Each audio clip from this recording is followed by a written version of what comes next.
Le Point Bourse vous est présenté par Bourse Direct.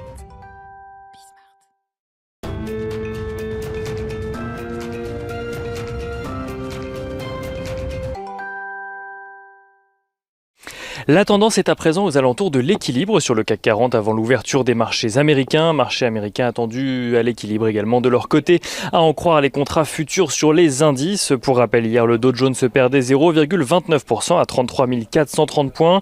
Le S&P 500 perdait lui 0,1% à 4 073 points, tandis que le Nasdaq Composite perdait 0,05% à 13 698 points.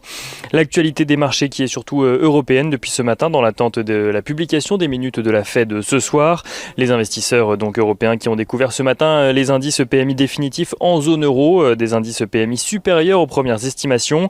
En zone euro, donc tout d'abord, l'indice PMI composite ressort à 53,2 points, soit au-dessus des 52,5 points estimés précédemment et surtout largement au-dessus des 48,8 points du mois de février. Même tendance en Allemagne avec un composite qui ressort à 51,5 points dans sa version définitive, tandis qu'en France, il progresse à 50 points tout pile après une première estimation à 49,5 points.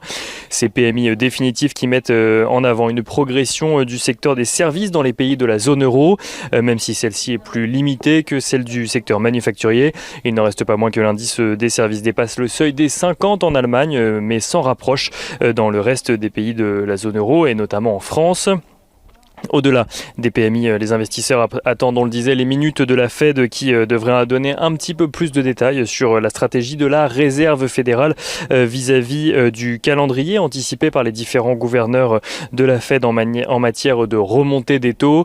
En attendant, on regarde ce qui se passe du côté des valeurs à Wall Street. Les actualités sont d'ailleurs plutôt calmes dans l'attente de l'ouverture de la saison des résultats.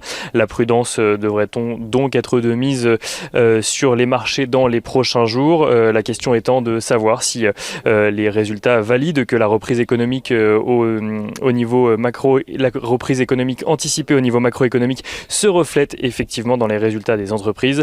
À titre d'exemple, selon le fournisseur de données Refinitiv, les analystes annoncent s'attendre à une progression de 24% des profits des entreprises qui composent le S&P 500 au premier trimestre 2021. Et on notera également toujours côté entreprise aux États-Unis que Jeff Bezos a annoncé apporter son soutien à l'idée d'un relèvement de l'impôt sur les sociétés pour financer le plan d'infrastructure de Joe Biden. Et on notera également que JP Morgan Chase a annoncé viser une explosion de la croissance économique des États-Unis jusqu'à 2023, grâce notamment à la stratégie de vaccination, mais aussi au soutien budgétaire.